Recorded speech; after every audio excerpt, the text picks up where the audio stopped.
Welcome to 2022. You made it. So there's not many New Years, maybe last year and this year, where I feel like that's like a thing. Like you did it. Like, you know what? We weren't so thrilled with how things were playing out, but like you're here, you made it. Give yourself a big pat on the back and be glad that it's 2022. Although, I wonder if people are happy that it's 2022 because they're glad 2021 is behind us. Anybody feeling that way? We are like, you know what? I'm just glad 2021 is over. I'm glad 2020, 2021.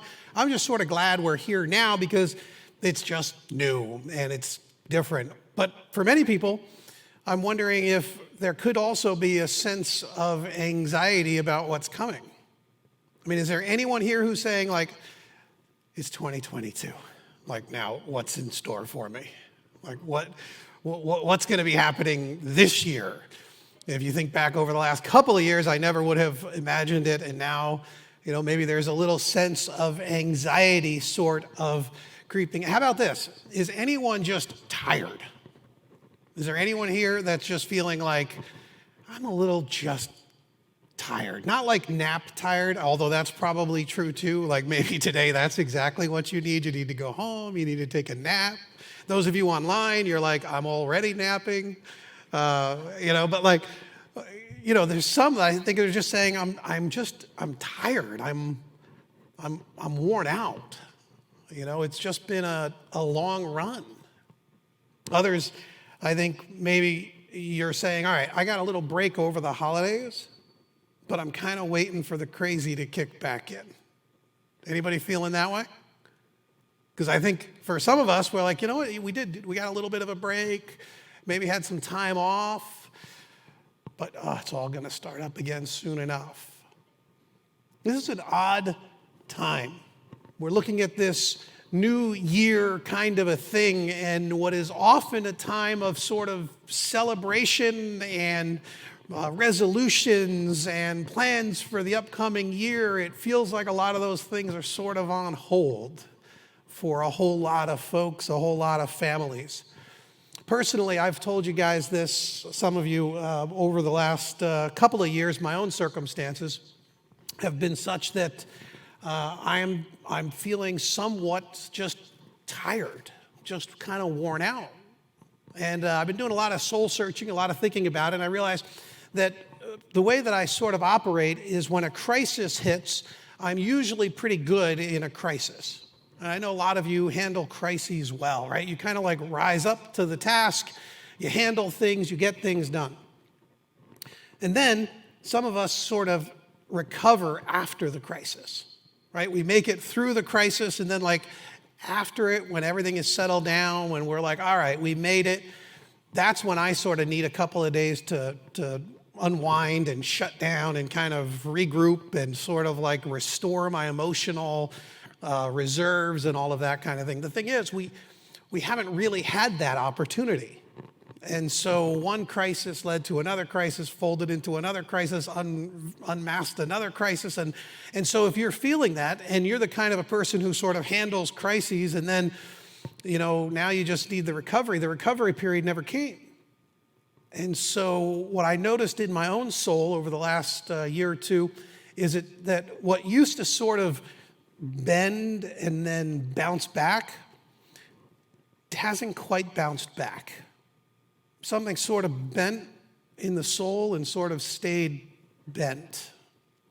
And I'm figuring out that God's doing something different in this season of life for me.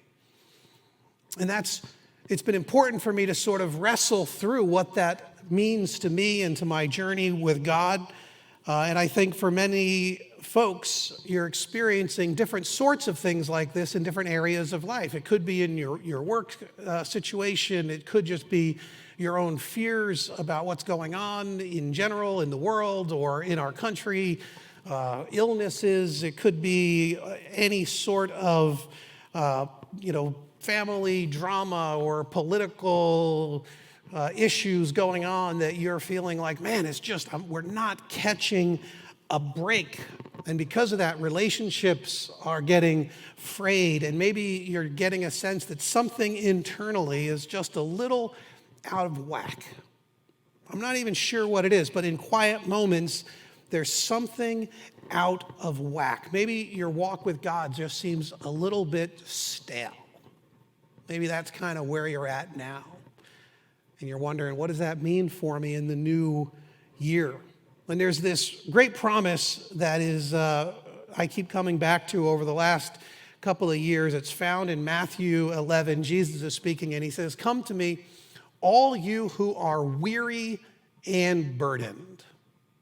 Anyone weary or burdened? Come to me, all who are weary and burdened, and I will give you rest. Take my yoke upon you and learn from me, for I am gentle and humble in heart, and you will find rest for your souls. For my yoke is easy and my burden is light. What I love about this promise is that somehow in the midst of wearisome and burdensome circumstances, Jesus promises rest. Rest for our souls. Easy yoke, a light burden. And I really love the realistic nature of this. Because, if you were writing this and you were trying to attract a crowd of people who were weary and burdened, you might turn around and say, listen, come to me and I'm going to take away all of it. You're going to be amazing. It's going to be utopia, some pie in the sky sort of promise. By, listening to some televangelist, you might think that that's the whole of the Christian message, that like everything is going to be up and to the right for all of time. It's going to be rainbows and butterflies. If you just follow Jesus and you do what I tell you to do, it's all going to be great. But I love the realistic nature of this, because he's saying, listen, I know you're weary and you're burdened, and I am actually able to give you rest. But it's not a rest that is free entirely. You have to take his yoke. A yoke is what you would strap on an animal to plow a field. And so he's saying, there is still going to be a yoke. You're just going to pick which yoke you want to wear. Do you want to wear the yoke I give you, or do you want to wear the yoke the world puts on you? You're going to wear a yoke. That's the reality of the human condition. The difference is this yoke is the one that you will actually thrive under. Learn from me. There's still stuff to do. There's still things that we have to understand. There are ways that we relate to each other and to God. And we need to learn these things. We have to go and sit at the feet of the rabbi and learn what it means to learn from him. But of course, he's gentle, he's humble in heart. That's why we'll find rest for your souls, because his yoke's easy. His burden is light. I love the reality, the realistic nature of this promise to us. There is still a burden that you will bear when you follow Jesus. But it is a burden that is exactly the burden you were meant to bear. It's the kind of a burden that will restore and renew you. It's the kind of a burden that is not an ounce heavier than it ought to be, not a feather more than you were meant to carry by your Savior, who's gentle and humble in heart and trustworthy in that way. So as we start this new year, I want to talk to you about 2 habits for 2022 that I personally hope to practice more and better this year. 2 habits that I hope to practice that I want to offer up to you for your consideration this morning. The first habit is to tend to your soul. Now, the soul is this invisible, immaterial sort of part of you. And it's incredibly important, but because it's something that we don't generally see or experience or tap into on a regular basis, it can get easily neglected. Now, the soul means many, many, many different things. It's used in a ton of different ways, even in the Bible. And so it does complicate our understanding of what the soul is. But for our purposes for this morning, I'm talking about this invisible part of you. So it's not your body, but it isn't entirely distinct from your body. And it's not your emotions, but it isn't entirely separated from your emotions either. And so the soul, in some sort of mysterious way, is this inner part of you, and it somehow connects some combination of your mind and of your emotions and of your will and even of your body. And somehow together, that's your soul. It's the whole of your life, but it's more than just the sort of thing we talk about when we talk about your life. And so I don't want to get too much more into that, into describing it. There's lots of great resources out there that I could point you to, but there is this mysterious sort of combination of these things. And the soul is tied to your health in every way, mental, emotional, physical, but it is also tied to your overall well-being. And that's kind of the key point, because we know that our souls can be troubled. Even Jesus had this experience, and he said that, now my soul is troubled. And what shall I say? Father, save me from this hour? No, it was for this very reason I came into this hour. I came to this hour. So we have a soul. There's no doubting that. Your soul can be troubled, and it isn't always God's plan to simply remove the trouble from your soul. That's just a few quick little things we learn about it when Jesus himself speaks of his soul. But I really think that one of his most powerful comments about our souls are in Mark 8, where he says, then he called the crowd to him along with his disciples and said, whoever wants to be my disciple must deny themselves and take up their cross and follow me. It sounds a lot like the take my yoke upon you idea. And so a lot of these are related threads. For whoever wants to save their life will lose it, but whoever loses their life for me and the gospel will save it. What good is it for someone to gain the whole world yet forfeit their soul? So in Jesus' economy, you have everything the world offers you and your soul. And he's saying, pick your soul. If you had to give up everything that the world offered you, pick your soul. You would never forfeit your soul. Or what can anyone give in exchange for their soul? If anyone is ashamed of me and my words in this adulterous and sinful generation, the Son of Man will be ashamed of them when he comes in his Father's glory with the holy angels.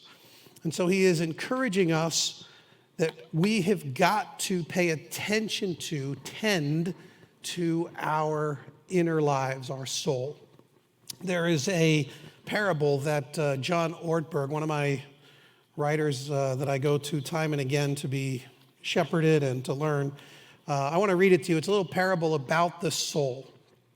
He said, there once was a town high in the Alps that straddled the banks of a beautiful stream. The stream was fed by springs that were old as the earth and deep as the sea. The water was clear like crystal. Children laughed and played beside it. Swans and geese swam on it. You could see the rocks and the sand and the rainbow trout that swarmed at the bottom of the stream. High in the hills, far beyond anyone's sight, lived an old man who served as keeper of the springs. He had been hired so long ago that now no one could remember a time when he wasn't there. He would travel from one spring to another in the hills, removing branches or fallen leaves or debris that might pollute the water. But his work was unseen. One year, the town council decided that they had better things to do with their money. No one supervised the old man anyway. They had roads to repair and taxes to collect and services to offer. And giving money to an unseen stream cleaner had become a luxury they could no longer afford. So the old man left his post. High in the mountains, the springs went untended. Twigs and branches and worse muddied the liquid flow. Mud and silt compacted the creek bed. Farm wastes turned parts of the stream into stagnant bogs. For a time, no one in the village noticed. But after a while, the water was not the same. It began to look brackish. The swans flew away to live elsewhere. The water no longer had a crisp scent that drew children to play by it. Some people in the town began to grow ill. All noticed the loss of sparkling beauty that used to flow between the banks of the streams that fed the town. The life of the village depended on the stream, and the life of the stream depended on the keeper. The city council reconvened, the money was found, the old man was rehired, and yet another time the springs were clean, the stream was pure, children played again on its banks. Illness was replaced by health. The swans came home, and the village came back to life. The life of the village depended on the health of the stream. The stream is your soul, and you are the keeper. We need to tend to our souls. The reality is you have one soul, and it's the only one you're going to get. There's nothing of more value in this life. Your soul is that eternal part of you that impacts every part. But because it is so often unseen, we neglect it. I want to encourage you to tend to your soul. Now, all the normal sort of healthy living stuff matters, right? At the end of the year, they always tell us about all the things that we're supposed to do for health and, commitments for the new year. And all of those things are, in fact, related to the care of your soul because you're such an integrated whole, the way that God designed you, that all of those things do actually matter. But it goes way beyond the normal healthy living sort of stuff. The older writers used to call this the mortification of the flesh. This is the process by which each person does battle with their darker tendencies, with their sins, with their habits that they know aren't bringing them where they want to go. And so they call it the mortification of the flesh, the killing of the flesh. And that's another part of this. There's healthy habits that we have to pursue, but there's also the removal of the junk. And so what is that junk that has accumulated over the years in your own soul? What are the habits? What are the coping mechanisms that you have been utilizing to deal with the stress or the anxiety of the last couple of years? What parts of your own behaviors or your habits or your practices are things that you might be ashamed of if they were broadcast or well known? These are ways that you get to tend to your soul, do battle against your darker tendencies. We also, of course, have the spiritual practices. And that's, we talk about Bible study and prayer and things like that, and that's all true. But there's worship, there's celebration, there's solitude, and there's silence, and there's meditation, and there's memorization, and there's a whole lot of practices, things that you can actually do that will create an environment where your soul can thrive. That's another pathway toward tending to your soul. And of course, relationships are vital. You're going to see more and more about this. There's this loneliness epidemic that they were talking about well before COVID, and now it's just skyrocketing, and mental health and all sorts of issues are facing us as a people, as a nation. And of course, when we hear those things and we see those things, we look around and we forget that we're not the only ones sometimes. We forget that we're not the only ones struggling. People all around us, there are relationships that we ought to be investing in and gaining strength from and encouragement from and insight from. And so relationships are a key way that we get to tend to the soul, because it isn't simply an individualistic affair. These are just a couple of examples of things, but most important, what I wanted to give you a couple ideas, but most important is I want you to make a commitment this year. I'm going to make a commitment. I am making a commitment to better know and to better understand my own soul so that I might tend to it. That's habit number one. Tend to your soul.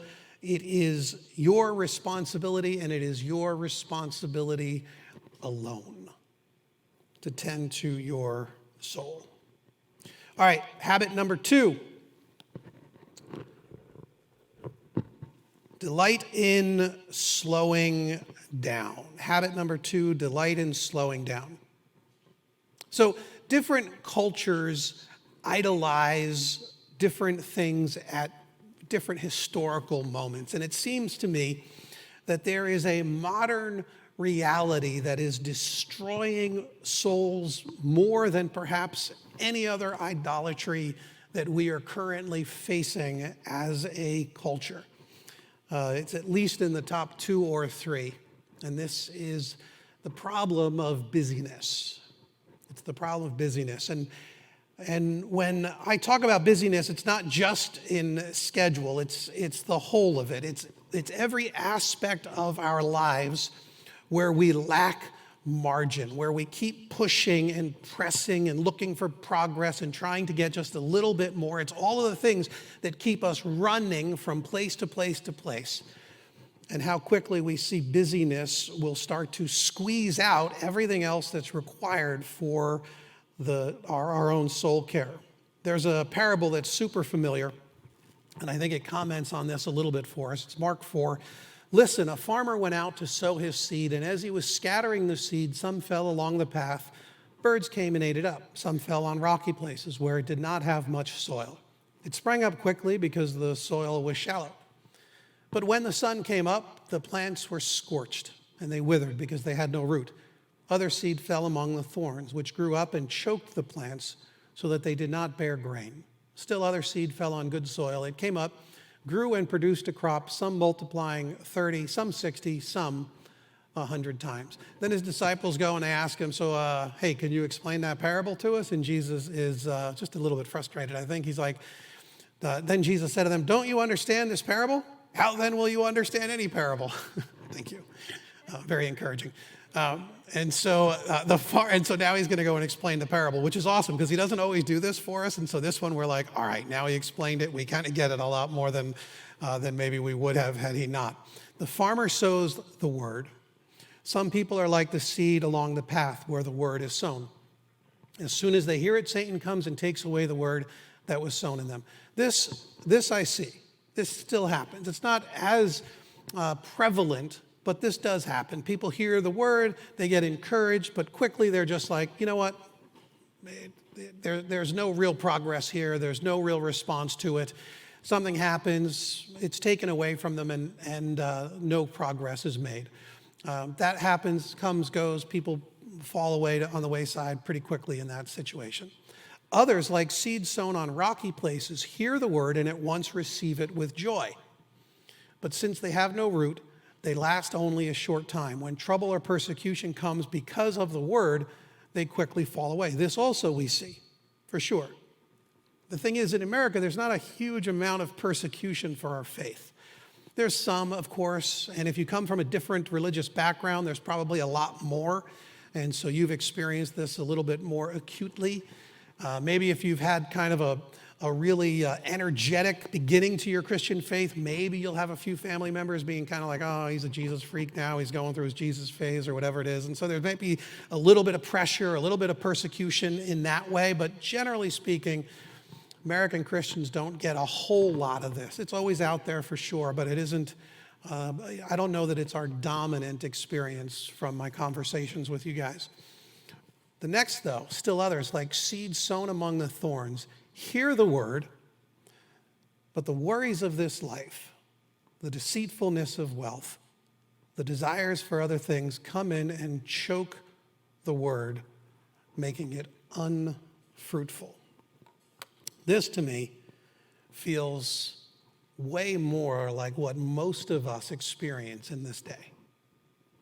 Thorns that come up and choke the life out of it. I like to read books on busyness. I have a whole lot of them. I rarely finish them because I'm so busy. But this is one called Crazy Busy by Kevin DeYoung. And his subtext is a mercifully short book about a really big problem. I like Kevin because he writes short books, which means I can feel very accomplished. Busyness is like sin. Kill it, or it will be killing you. Most of us fall into a predictable pattern. We start to get overwhelmed by one or two big projects. Then we feel crushed by the daily grind. Then we despair of ever feeling at peace again and swear that something has to change. Then 2 weeks later, life is more bearable, and we forget about our oath until the cycle starts all over again. What we don't realize is that all the while, we've been a joyless wretch, snapping like a turtle or as personally engaging as a cat.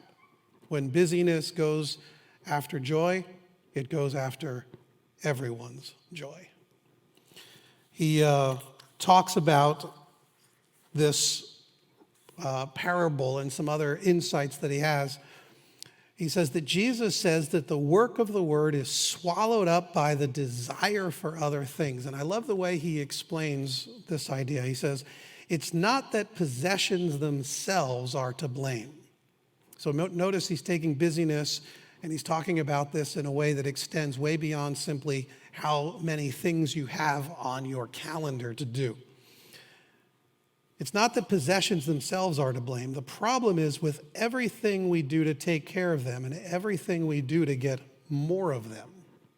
Is it any wonder that the most stressed out people on the planet live in the most affluent countries? Cottages, boats, campers, timeshares, investments, real estate, snowmobiles, new cars, new houses, new computers, new stuff, new video games, new makeup, new DVDs, new downloads, they all take time. We've heard countless sermons warning us about the dangers of money, but the real danger comes after you spend the money. Once you own it, you need to keep it, clean it, keep it working, keep up with the latest improvements. And if the worries of life don't swamp us, the upkeep will. Jesus knows what he's talking about. As much as we have to pray against the devil and pray for the persecuted church, and Jesus thinking the greater threat to the gospel is sheer exhaustion. Busyness kills more Christians than bullets. This delighting in slowing down is what we see happening when something grows. Others, like seed sown on good soil, they hear the word, accept it, produce a crop, some 30, some 60, some 100 times of what was sown. The farming metaphors are often about the time it takes for a crop, how we have to wait through the seasons, how we have to trust that God's doing his part as we do our part. We tend to the soil. God's seed is good seed. The rain comes, the power of the Spirit, and eventually these things start to grow in our soul. These things take time. And it means that we've got to delight in slowing down because life only accelerates. Progress relentlessly will grind us forward. So, in all of this, we're going to have to create a plan that works for you. So what are you going to do to tend to your soul?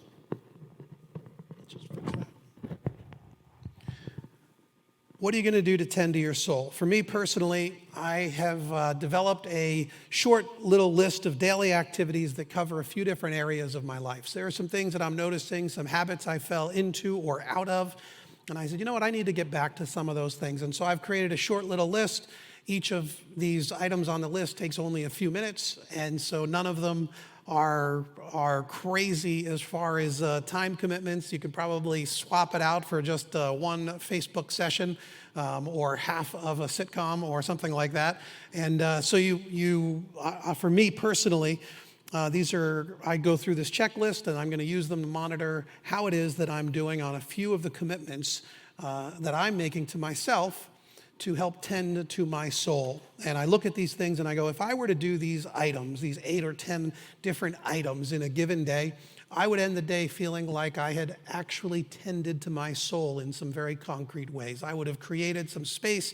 I would have directed my own headspace toward some good things, and I'm hoping to accomplish these small changes. I'm also going to regularly practice the daily examine. I've talked about this in some of the discipleship classes, and I have found this a simple reflective exercise, and I have found as I engage in the daily examine that it does good stuff for my own soul. It's one of the ways I get to tend to my soul. And for me, largely what it means is I create a little bit of reflection space where I get to evaluate how I am feeling and how I am responding to things. And so I look at my soul and I think, all right, Lord, why Why was I frustrated today? Why was I really happy or excited today? What brought me some sense of peace? What was I doing? What was I thinking about when those things happened? What caused me to sin? What areas of life did I see some real progress in? What relationships brought me joy? What drained me? And I look through those things, and those help me get a context for understanding what's going on in my soul. And so this practice of the daily examine is something that I want to return to better understand the environment in which my soul thrives.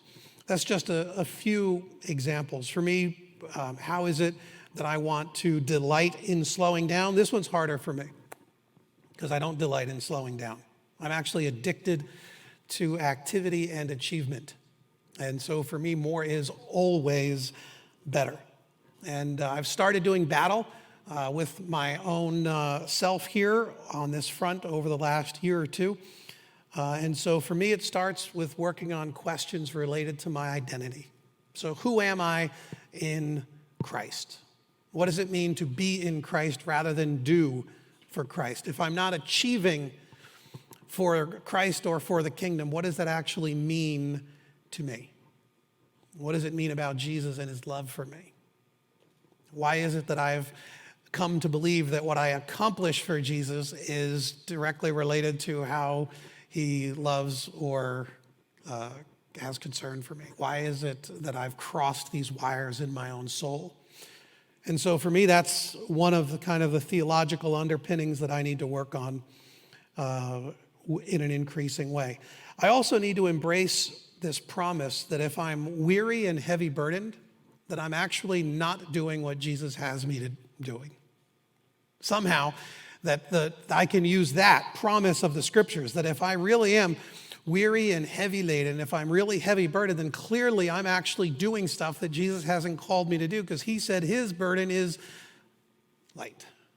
His yoke is easy. And if I'm not experiencing that kind of life, what am I grabbing after? What am I grasping after that has brought me out of the obedient life in Christ, the one where I can find rest for my soul?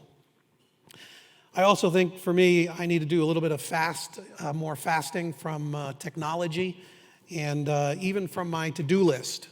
And so I found in one of my seasons of examining this last year, I found out that my to-do list is my real killer. And so for me, we use Asana. It's on all of my devices.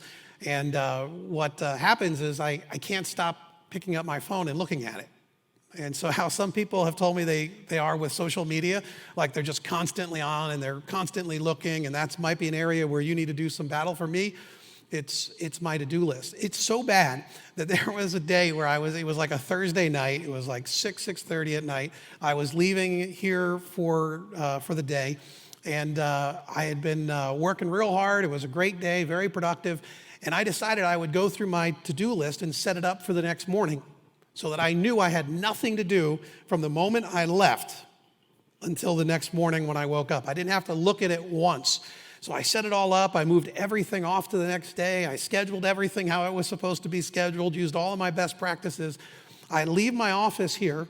I drive out the parking lot. I go right, and I'm at that light right here on IU Willits Road. And in the moment that the light turned red, I reached for my phone and I opened up my to-do list, which of course looked exactly like it looked like 1 minute ago when I was like, what just happened?